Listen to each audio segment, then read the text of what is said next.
right, good afternoon. We're here, City College Place Utility Transportation Advisory Commission, and we call to order this meeting at 3:34 on February 13, 2020. So I am George Bennett, and we'll just do a roll call around to who's here in the room. Nadine Steckline. Byron True. Robert Gordon, City Engineer. Deputy City Clerk. Okay.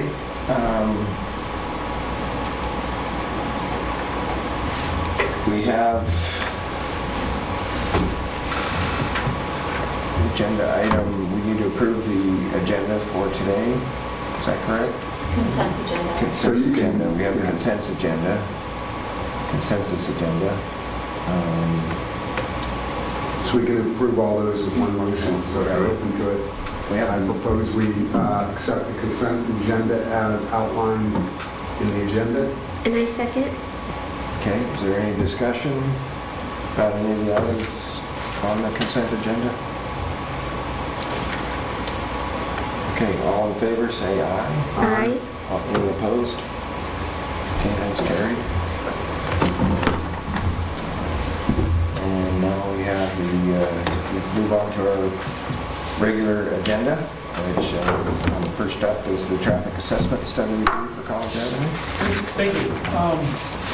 John's got it on the screen there for you as well. And again, the only reason I'm passing out the paper this time is we just didn't have it posted for you. I want to make sure you had a copy right in front of you, just in case. So that's what that is. Thank you. Yeah, it's been about a year and a half ago, maybe even longer, but ever since we did the CARS project, for the background, there's been concerns about how it's been striped. There's been a few concerns at least, where the parking lies, whether or not it's functioning correctly. And so once it was completed, council directed us to go back and take a look and have a second look at it, make sure everything was set up correctly and everything was being addressed appropriately. And so we contracted with the traffic consultants, and they're in the midst of putting together a report. They gave us a draft, we gave them back comments, and so the agenda item attachment that you see there, the exhibit, shows the recommendations that he provided, and then our comments on those. And we met with them here just recently on the 23rd to go over our comments. There was some miscommunication back and forth. We weren't getting his emails, and likewise, and so this is probably a couple months delayed over what we wanted, but we're at a time now where we can start looking at his recommendations. We have already provided feedback to him, and again, we're waiting for another draft back, but I thought I'd just go over some of the issues that were of particular interest to staff. Sorry, I missed. Who was it that did the study? Gary Norris, Gary Norris. DN Traffic Consultants. Okay. And so one of the things he's recommending is that we eliminate left turn pockets all the way along the College Avenue stretch. And I should mention the scope of the project starts up at Rose Street and it goes all the way down to Lamberti. Okay? But really we asked him to focus on 4th to about 12th. That's kind of the area that's mostly the concern. But still we wanted to know, is everything functioning correctly throughout that whole area? So he's advising based on modeling, and Mr. Norris also did the modeling for our Metropolitan Valley Planning Organization, which is the federal organization through which all the transportation funds come into this valley, even down to Milton Freewater. And they have a model that they set up, and he was involved with that. And so he used that model and taking a look at how College Avenue would work. Thank you, Carolyn. We're obviously a little interested in his recommendation, get rid of those left turn pockets. I mean, it depends on how you think it's working. It looks like it's been operating fairly well. There is this problem with going back and forth as you go down College Avenue. You have to swerve a little bit, get outside, park cars. But he believes, based on the modeling, that it's going to improve the level of service at those intersections. So we've asked him to go back and tell us exactly how much those improvements are going to look like. And And we had a number of other questions. In fact, I didn't print it off for everybody, but we had a full matrix of issues when we went through his report, item by item. And again, this is the weeds, so you probably don't want to get into it. But once we get those incorporated, we'll bring that to you to take a look at. Okay? What's the driver for the driver? The driver was, we had, there were several. One was the parking issue. Some of the businesses lost parking because we had the middle turn lanes, and because of that, we had to get rid of parking right next to the intersections. So that was one driver. There were two businesses in particular, the Lemon Tree, and then also the Empire also had some concerns with that. And there were a few other things that we heard. The other drivers have to do with concerns about speed going down the street, bicycles. I mean, there's a number of things that we're concerned. It's just we don't have enough room to do everything, and so we had to make some tough choices. And so we're kind of revisiting those tough choices. The constraint we gave Mr. Morris was that we didn't want to be changing the physical structure of the road. Striping, fine, signage, fine, but let's not take out curves. It's not, I mean, the project's done, so. Yeah. So payment for this, because the type of street is likely to come from outside agency, right? Or is this going to be city funded? You mean maintenance? No, whatever we do based on their recommendations. This will be all city, City. unless we can find some funding for it, it will probably come out of our own coffers. Okay? I don't know how you guys feel. I get concerned about raising or spending money when, you know, there should be a demonstrable need if we're going to do that. If it was grants and things like that, I think it's a different conversation. I mean, if there's an accident history or something like that, if there was a hardship to business, I get all those. You know, so I don't know the extent of the complaints on this.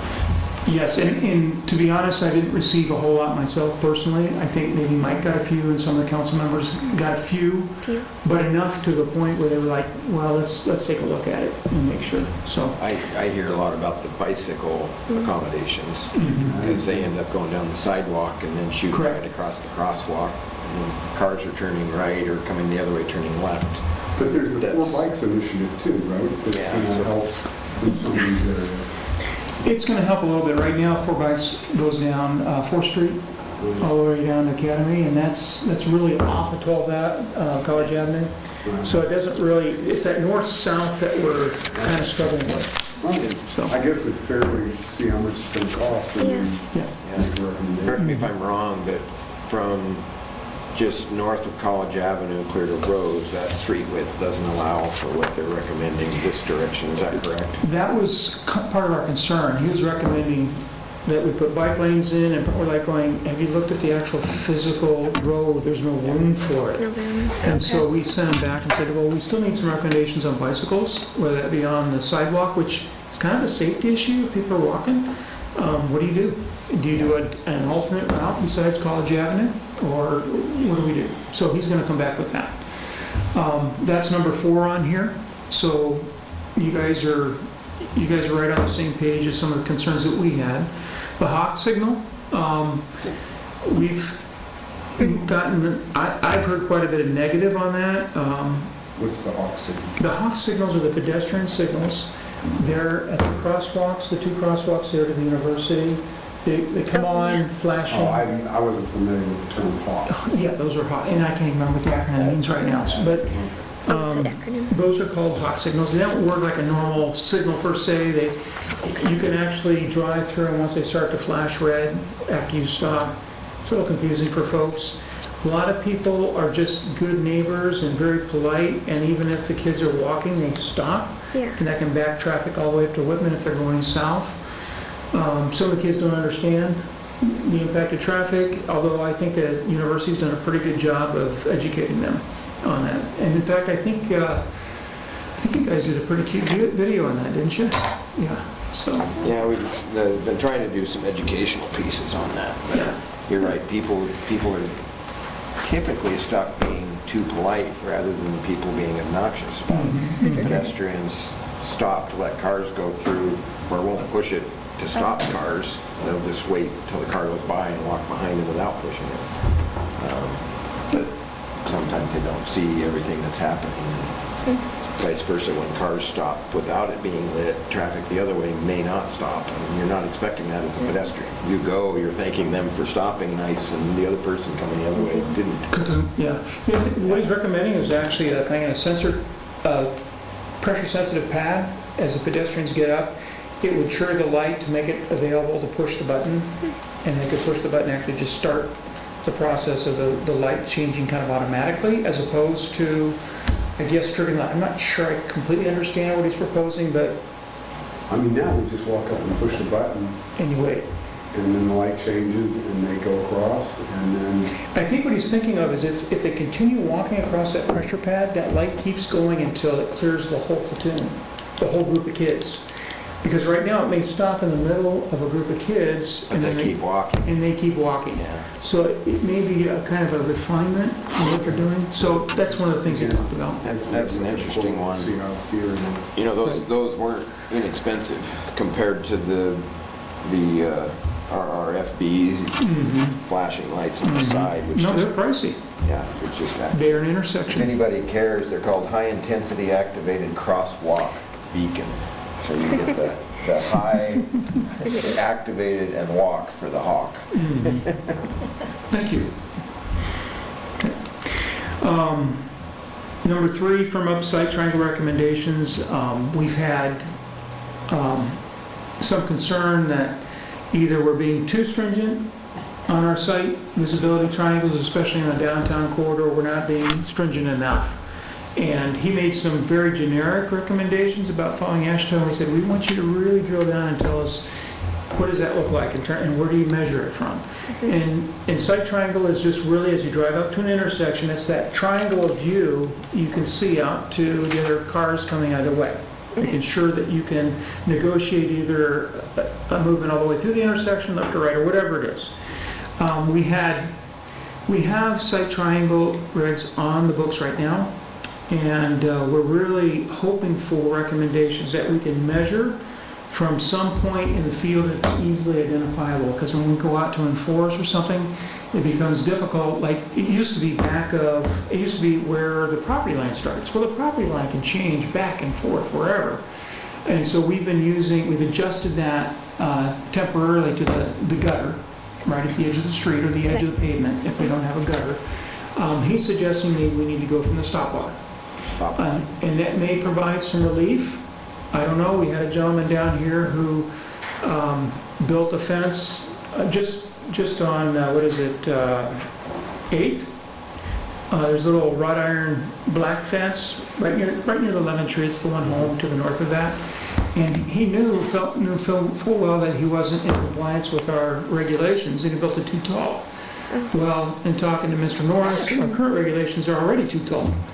So we're going to be looking at probably reducing those. And you'll notice that in many cases, like, for example, on Whitman Drive, as you're headed east, crossing Larch, I don't know if it's you're coming out of Home Depot, those shrubs, okay? Most of those are usually, depending on what time of year, meet our requirements, but it's pretty hard to see around those. So that's kind of the concern.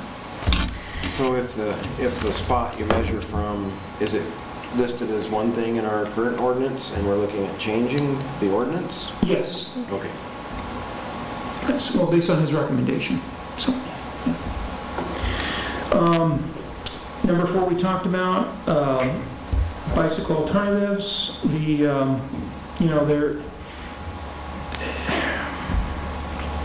know. There could be some striping things we could do. We'll see. There's not a lot of options there. And then Mike was very concerned about firming up speed limit recommendations for the community in terms of,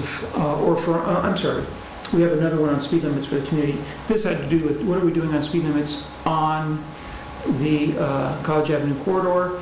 Obviously, way farther to the north, I think it's still 30 for a ways. Then it cuts down to 25, and then it goes back up to 30 as you get past 10th, I think it is. And so we have this section in Middletown, it's 25, everything else is 30.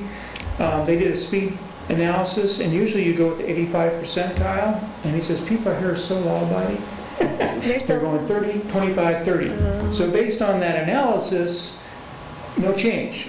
and that would be your industry standard approach. But if you consider everybody as just very law-abiding, well, maybe it could be slower, maybe it could be a little faster. Yeah. I think what I'm hearing from other folks is it should go slower than 30.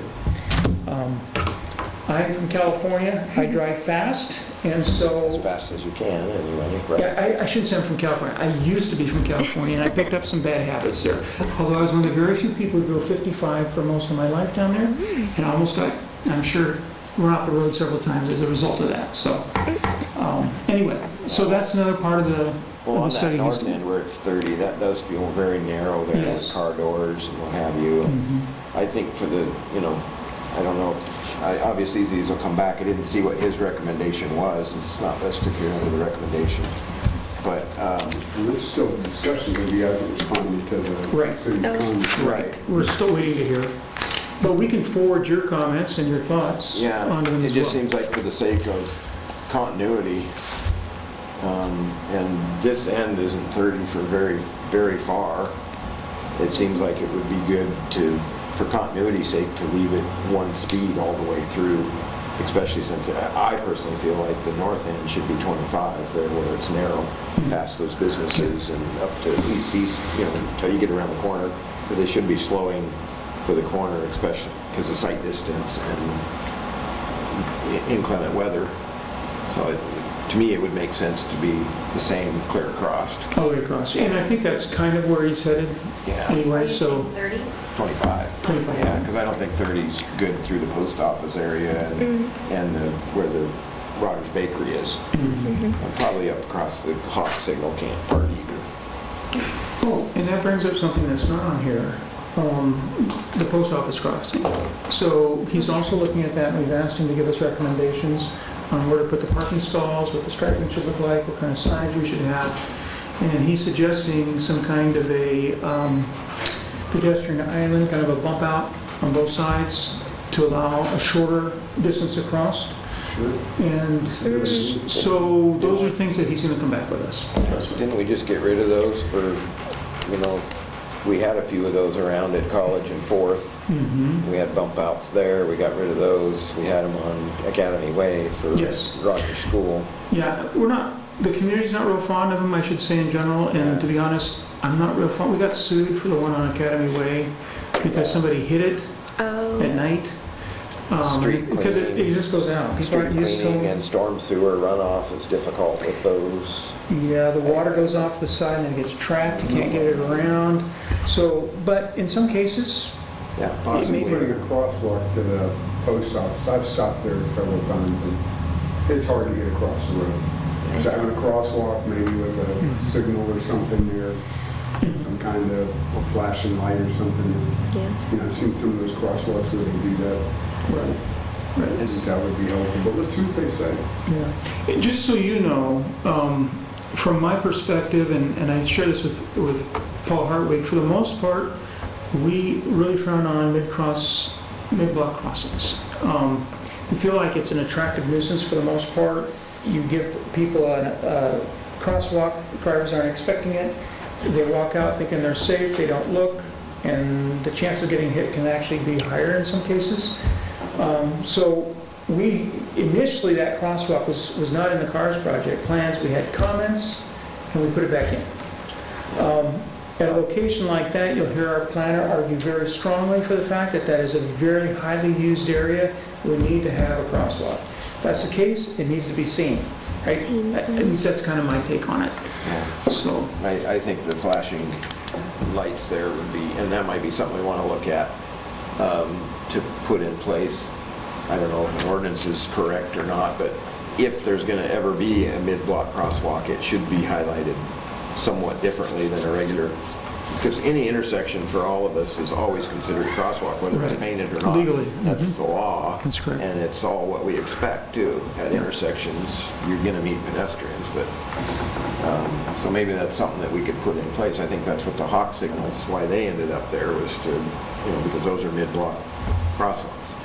They used to be intersection crosswalks, but the streets are no longer there. So, I mean, it's good locations for crosswalk as far as distance from the last one. So the spacing you would expect. cut through there, but. Right. Yeah. That was those are a situation where you just couldn't do without pedestrian crossings with your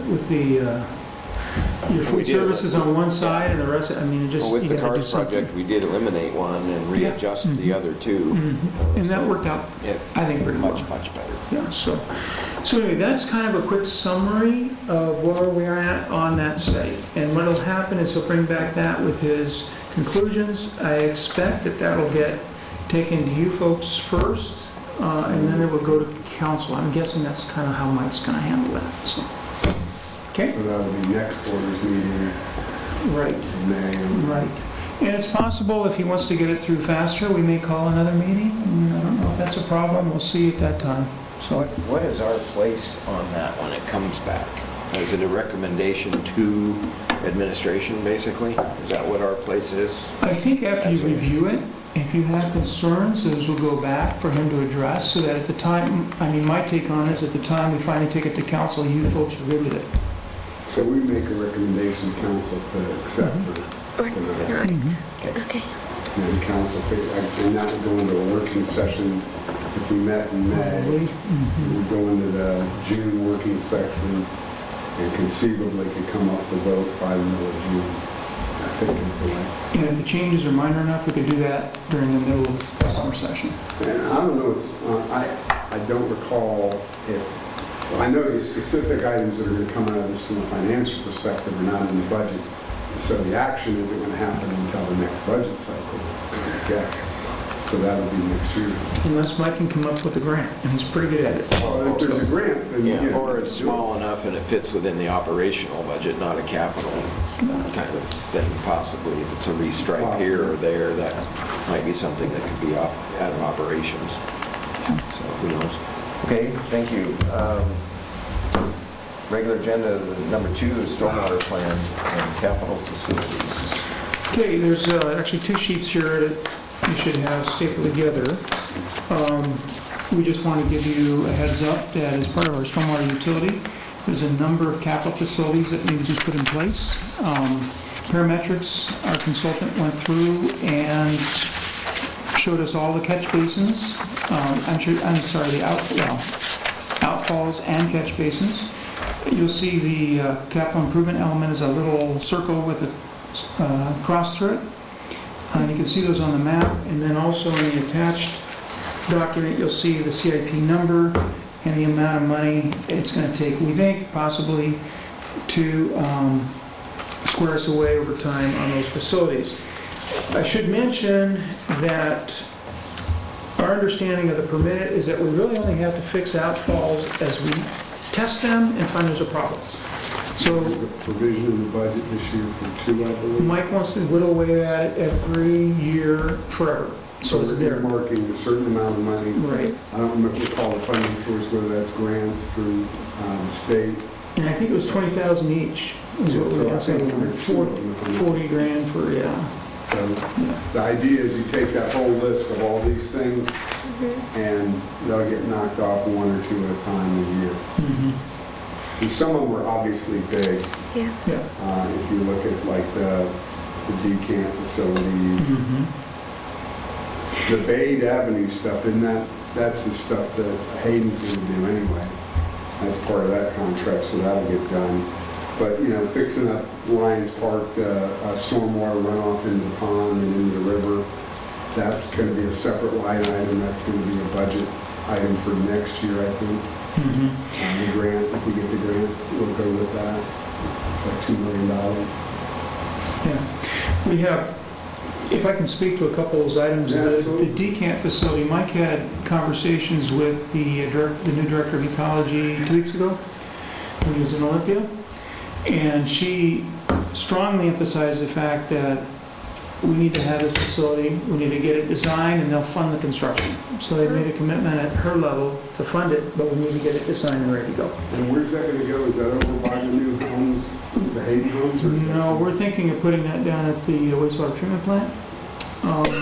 Often those decant facilities, depending on the water quality, you can take their decant water and shove it back into the process train for the wastewater treatment plant. and treat it before it gets So discharged. this was that farming conversation that we had last week? You know, about they're talking about having a farmer take that land around the, that's not Not gonna be- entirely. This has to do with actually parceling out a portion of that area. We're not sure where and how big yet, and then building a decant facility out there. So the decant facility, if I'm not mistaken, I don't know if you guys, I was under the impression it's basically biologic and things flow through it, and then they would flow into the treatment plant for final treatment, and then Yeah, what, Do the you way, have to, do you have to treat all of the outflow water? It's not just a settlement pond or, right, especially with us being so close to the creeks right there, what we anticipate is gonna happen is it's gonna be a bunch of different stalls where they dump this stuff, and the water over time, almost composting in a sense, the leachate comes out, goes into drains, and then, depending on the water quality, we either have to have some pre-treatment before it goes back to the plant, the wastewater treatment plant, or it can go directly to the treatment plant, and then the leachate fluids go away. Then you take the solids and you haul them off. So it goes to the dump. So, and we expect ours will probably be covered because of how much precipitation we get. Some of them don't have to be covered depending upon, like Tri-Cities might not. But we do, probably. So that's a big chunk of change for us. are we expecting to have to treat it, you know, after that, or? I expect some kind of pre-treatment, so we So don't, that's Yeah. more you know, volume for the treatment plant too, then, that has to handle. probably wouldn't be a lot, but well, the pre-treatment's what you're worried about, because it all has to go through the sewage treatment plant. All the stormwater? So this isn't all the stormwater, this is leachate. this is Take out. leachate just from the leaves and all the materials they collect. So when you go collect all the stuff off the roads, Yeah. when they clean the roads, Oh, that goes over there, you get all the water out of I it. thought this was your settling ponds for your No, those are what we would call No. regional facilities. That's how That's we just, refer the to it. decant Yeah. facility is just one of these, you know, we can't continue to dump stormwater into, you know, I live behind the park here, and if you look, there's a big header right there by the pond. That's the stormwater drain from Garrison Creek Heights, and they can't, you know, we have to change that eventually. Yeah. Because we're never gonna get a clear bill on the river or the creek because of that. That's why the creek's blocked. And our whole push has been to find regional facilities so we can relieve the pressure on our developers to have to put everything on site. And that's not working out quite as well as we wanted it to. We are finding, the other project I wanted to speak to is 10th Street, and actually that's more from Bay to College Avenue. Birch to College Avenue on the east side. If you recall, the creek is right there, and we're trying to figure out what to do. To do it right, it starts to get very, very expensive, so we may just put in a infiltration, or I should say collection line with some catch basins there, because we found that we can actually do a dry well to the east, and it's deep enough, it's right there near the creek, but we have groundwater quite a bit lower. This is what happens in this valley, and we might be able to get rid of it dry well wise. And if we can replicate that all on the east side, that relieves the pressure on the need for a regional facility. So we're starting to think down those roads. So, The stormwater is gonna be a big deal for a Yeah. long time. So have that.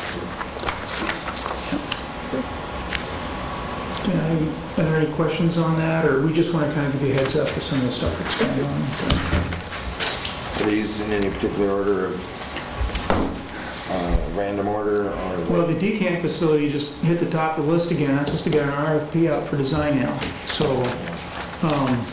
So most of this is based on the permitting that we get, the NEPA permitting, and what the state says are the priorities. I mean, ideally, you do it all at once because it's better for the environment, but, you know, several $1 million to do that. Is number 2 there, has that already been funded? is that the, yes, that's already done? Yeah, you can cross that one off. You got that. You see it touring around town? It's nice to be have check marks on things. It's still, What's the rule? I've noticed, you know, walking around town, and I know at my house, I put leaves out and they never got picked up. I don't know whether I was after the date, is there only like once a year? I could ask Paul, I don't know. He runs the schedule, and I'm not sure what his schedule is I'll for see it. Paul today. Okay, yeah, give him I think he said it goes up until the end of the year. Hmm? I think he said it goes up until the end of the year. You mean December 31st? Yeah. Oh, yeah, and then you're, okay. So now you have a very small impromptu decant facility in front of you there. It's not, my house is as bad as that is. Okay, number 3, local street speed limit posting. Okay, so I had mentioned this just briefly a few minutes ago that we would be taking this up. There's some question as to signing local streets all across town, whether we need to put 25-mile-an-hour street signs up. We haven't, it's an extra expense, and state law pretty much mandates what speed limits are unless you do some kind of a speed study. Yeah. Right. So if you go through here, we just gave you the RCW. Under number 2 there, it just talks about 25 miles per hour on city and town streets, 50 miles per hour on county roads, 60 miles on state highways. And you can do a speed study to modify those, however, it kind of limits that under the next RCW. You can't go less than 20, and you can't go over 60. So there's some bookends to what you can do with it. So the only reason we kind of bring this up is, as people have been asking, hey, should we sign more 25-mile-an-hour speed limits? It's the law. We haven't seen necessary to do that. Really, we've only signed things when they're not what's typical. And in town, it's all supposed to be 25. So So how do you get away with a 30-mile-an-hour section? then there has to have been some kind of a speed study in the past, and then they can post it based upon the results of the study, the 85% So the assumption is if there's not a sign, it's 25. Yes. And the question is, do we, everywhere where it's actually 25, do we go put the sign? It's an added cost. Yeah, just given what I know about our resources and where we might be able to spend them and not spend them, I guess I would argue for being very careful with placing 25-mile-an-hour speed limit signs. Well, we have to post anything that's other than 25, because Right. it's all in the city. So if it's 20, that's why you see the school zones posted and what have you. If it's 30 or 35, we have some 35s, then it has to be posted 30, 35. But And those are.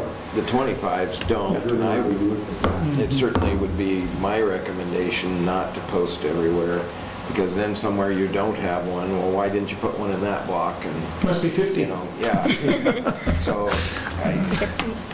I think on any of the arterials that it's questionable, like College Avenue would be questionable.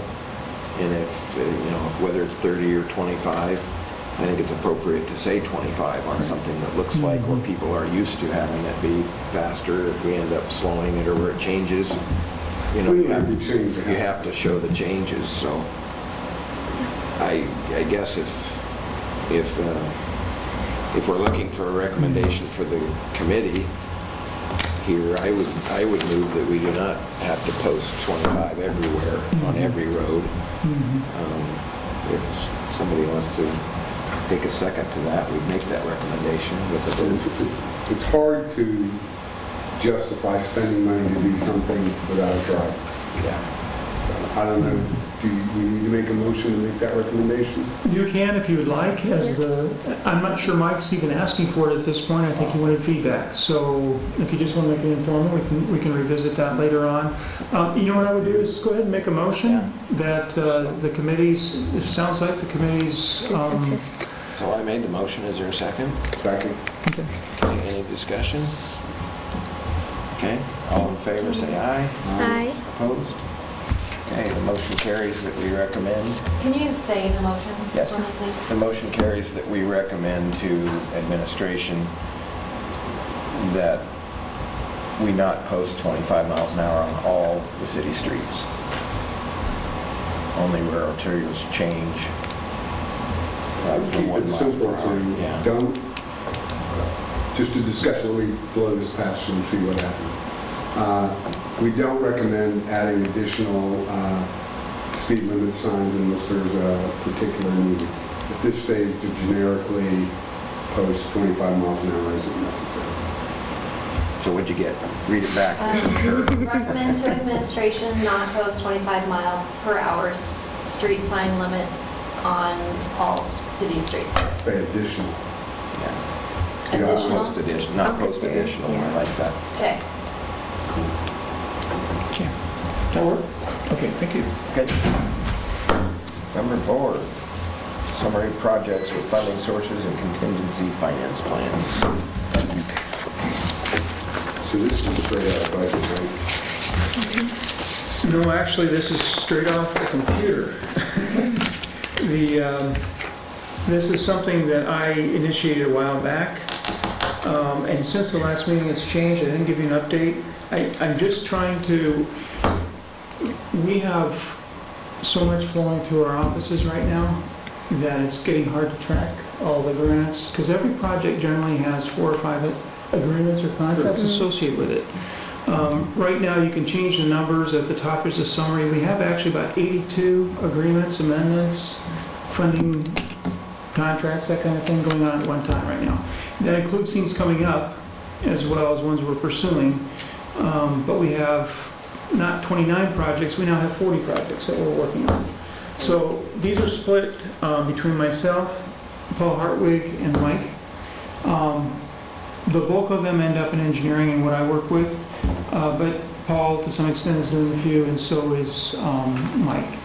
So like green tank is a Yes. funded project. So really, and for example, we've added Davis and Bade sidewalks, LED street light conversion that wasn't on there before is actually on there. We're actually going to get rid of that one soon. Meadowbrook overlay, that's another project that we just got funding for. America's Water Infrastructure Risk Assessment, that's something we learned about. The federal government requires that we do a risk assessment on our water system plan. City Hall ADA sidewalk project, we're going to be doing ADA improvements out here. There's a fish barrier grant that Mike's going after. The decant facility is a new one that we've shoved onto there. We're actually going to start pursuing that as a design. And then I just heard, I think it was yesterday? Yeah, I think it was yesterday, there's another grant opportunity for GIS funding through the gas company's consortium. So apparently, places that have gas lines, there can be an issue with danger with gas lines, and they want to map all the infrastructure. So there's an opening to get funding for that, and we can help populate our GIS system. So that's another project. So really, I just want to kind of show you, if you add up 80 different contracts and everything, and you just spend 10 minutes on those a month, you don't have much time for anything else. So we're over the top often. You'll see things get missed occasionally. You'll see, oops, and there's a reason for it. We just kind of want to let you know this is the list. But you could almost call this a wish list. Some are funded, right? Some are not. So I look at, the cedar work is pending those grants that we've got applied for. The well stuff on page 2 is approved and underway. Green tank, there's, we acted on that the other night to do the study. So I think the message here is you got a small engineering group that's got 80 projects at a time. It's a comprehensive list. If somebody was to ask you, well, what are you guys doing about College Avenue reconfiguration? Well, Where is it? And Yeah. Robert can tell you, in the case of reconfiguration, we just saw the report. So. Right, and so some of those things will drop off. But right now, we have 65 things that we're working on, contracts, and then, not projects. We only have, 40 projects per se. But we have 65 of these agreements and so forth that we have to track and so forth, that are either right now we're working on, or in the process of getting funding for, and we're starting that process of getting funded. So then there's some future ones that we're still kind of pushing on, so. Anyway. All of these utilities and transport, someone like green tank is more of the public works, right? Yes, that'd be water related though, and then GIS is related to utilities tangentially, because that's how we track everything. Do we currently have GIS or some layers of GIS and Public Works uses GIS, or you guys do an engineering or? Okay, so Yes, we do GIS engineering, more so than we are going to do from Tuesday on, because we're losing our stormwater technician slash engineering tech, Rob Ensley. He's moving on. And so, yeah, so it's back to a one-man show until we get somebody hired. Rob was incredibly good. You can help. Amazing. Yeah. He's I met super. him, yeah. He's really sharp, and he wears 3 hats, and he wears them all very well. GIS, he's very good at it. He used to work with the Walla Walla when he was over there as an intern, did a great job. He does development review, excellent job, catches stuff that I don't have time to even look at, and he catches it. And then third, he's in charge of stormwater utility, and he's in all 3. We're going to lose that, and we're hopeful we can find somebody with at least 2 of those hats. If we can only get 1 hat, it'll be a development review hat. And then the rest of it, the GIS just may not get done as quickly. We're farming out a lot of development review right now. We're sending off to a third party called SafeBuilt. That will work, but I'll tell you what, it's not the same as having your own fingers Yeah. in the pie. And so we may see some ramifications down the road of things that maybe got missed or didn't get communicated and so forth. So anyway, so that's the summary, that's the list of things we're doing. I don't know, maybe I should ask the chair if he wants to entertain questions on it more, or? Does anybody have any questions on it?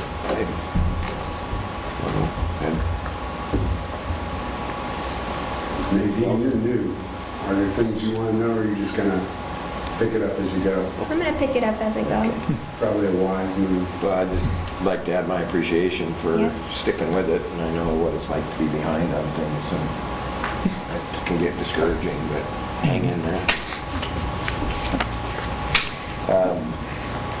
Number 5, commission advocacy. I'm looking at Carolyn to help me remember what that is. Yeah, I don't see a sheet for I it. think really what this was is we were looking at getting new members. Oh, yeah, because we're missing one, and we need a second. One person's not here tonight, right? Jeff was excused. She's the new person. Right. And Ruthel's not here. And Ruthel is absent. Are there 5 slots for commissioner, or for the committee, for 6? 5. I was thinking there's 5, and we've got 5, yeah. So we got 5, we So don't need- really, it's an item we probably don't need to cover. I think there was a question at some point, Byron, when you went to council, whether or not you could remain on this committee, and the decision was yes. Yeah. So that, I think Because that there was, is no, the way this works with the things we do on council, there's some, like solid waste, there's a dedicate, there has to be a council person on there. Right. Yeah, This no, commission doesn't, this committee I doesn't. appreciate it, think it's good, because we don't know what's going on there, and you can bring that piece to this committee. You can also speak up for what this committee has talked about and why we made some of the recommendations we made, possibly, and add clarity to what we may not have articulated quite as well as we should have, maybe, just Yeah. because you were here and understand Well, I what was want to talked understand it about. because I'm very interested in this. I think if I'm you guys, you know, if you choose to remain chair, I think that's the other thing we have to do is decide, because you were the alternate chair, as I recall, from the fall. And if Aldine left, which he obviously did, you know, we can put you back to alternate if that's what you desire, and somebody else can be the chair. And one of you two should be the person presenting the council members' recommendation. That's the way it typically works. Because, you know, you're the one that's bringing it together. Well, I think, you know, there might be some times when that might be necessary, but I think probably most of the time, a written recommendation, Right. you know, from minutes would be enough to present to council, I would think, because we really don't have any binding authority of anything, so it ultimately is just a recommendation. But it is a public record. Yeah, So sure. I think you got to hold council accountable. And if this group makes a recommendation, council needs to consider that. So tonight, I think you've made the one motion that we've accepted. And that was probably simple enough that council, yeah, I get it, it makes sense. I think there's some other things that we're going to see that are like what we did in the fall. We looked at some of the road projects and things like that. I think with some of the changes in legislation, it's possible that they're going to be a little more complex in the future. Stormwater is certainly going to be a whole lot more complex. Yeah, unfortunately. And in fact, if you look at utilities and roads in the budget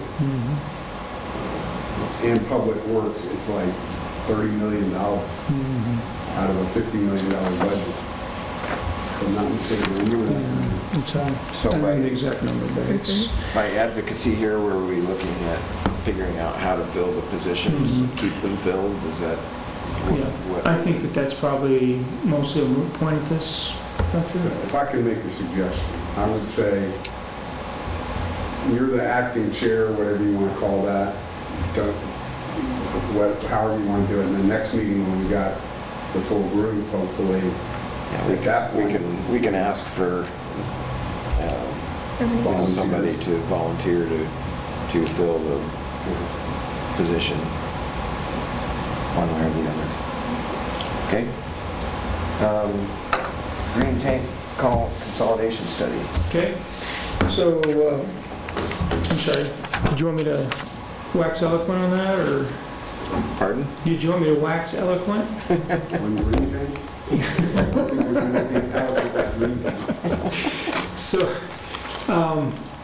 this was on the agenda last time for going out and getting a grant to fund a study. We have the grant, and now this last council meeting, council approved the design contract. So this kind of illustrates when you have a project, it's the funding agreement, then there's the design agreement, and then if it were a You guys capital. know what green tank is? No. Okay, So there's one community right over here between Rose, south of Rose, Top the road. east of Myra, and then it stops before you get to college. It's somewhere in there.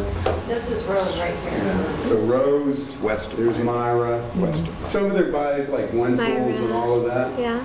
So they have their own water district. So what the deal is, there's several of them in town. There's also other things that I learned about this fall that so for example, maintenance or road maintenance in some of the communities is the responsibility of the homeowners association. HOA. Wow. If you go look at the new Hayden homes over here, there's a question about who owns their stormwater system afterwards. Is it the city or is it the homeowners Because association? the streets were deeded to the city, correct? that's correct. The Whereas in streets are- some developments, they stay private. Right, so what ends up inevitably happening, that's a move by the builder typically to contain costs. The homeowners agree to do it, but invariably, they end up coming back to the city saying, will you take this over? That's the case with Green Tank. Green Tank can't afford the maintenance and all that. They have a fund to manage their water, correct me if I'm here, Robert. So what they've asked us to do is take that over. So we fund the study, we get a grant to do the study that says, here's what your liability is if you take that over. Yeah. And then we'll look at their resource pot and compare it to what needs to be done and make a decision on whether we want to take that over. So this is like preamble to, this summer sometime, they're going to come back and say, okay, here's what the study says, what do you guys think? Do we take this or not? So this is a pretty controversial thing. It's almost inevitable that we're going to have to do it.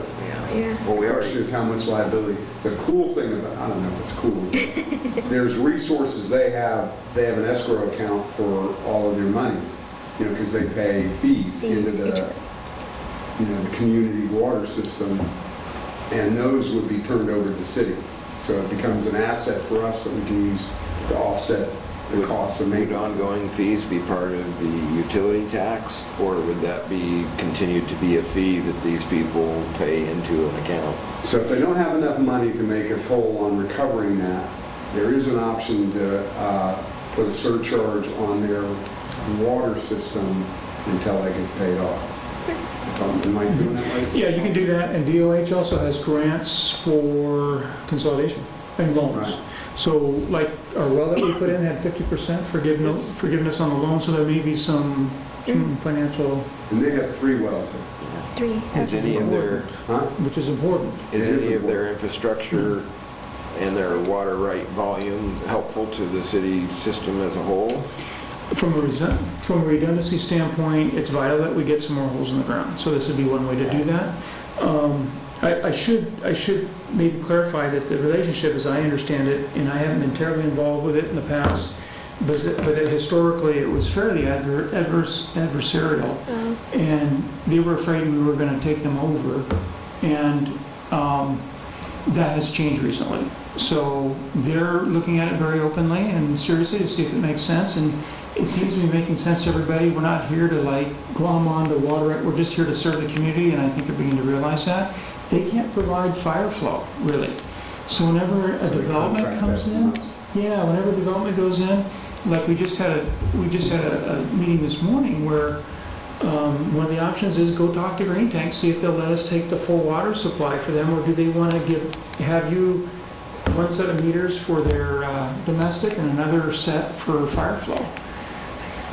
You know, so this is the outgrowth of, as the city expanded and extended out, that's one of the places we went to. And if you look at everything but that upper right-hand corner, I think the actual upper right-hand corner, if I'm not mistaken, is Walla Walla. Oh, right here? No, the other side. So there's a little triangle right there that I believe is Walla Walla property. It's where the sign is, yeah. This is, right there where- this is where Myro used to go. No, I know. Oh, no, you're right. That's the old Myra.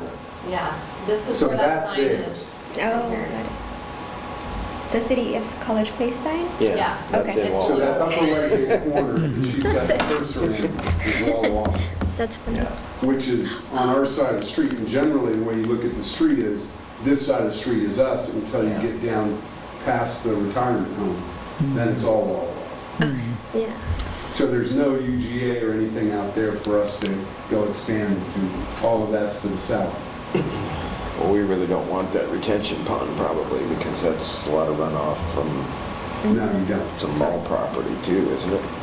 Yeah, and actually, Yeah, the intersection and. one of them doesn't really work, so, which is interesting. That's one of the things we do when an engineer comes to us and talks about stormwater, especially from out of the area, so you gotta be cautious. You can drill here on groundwater, which it's really the one, that soil type really dictate what kind of facility you end up having. In one case, it may be 20 feet deep, and 100 feet from there, or maybe 150 feet from there might be 5.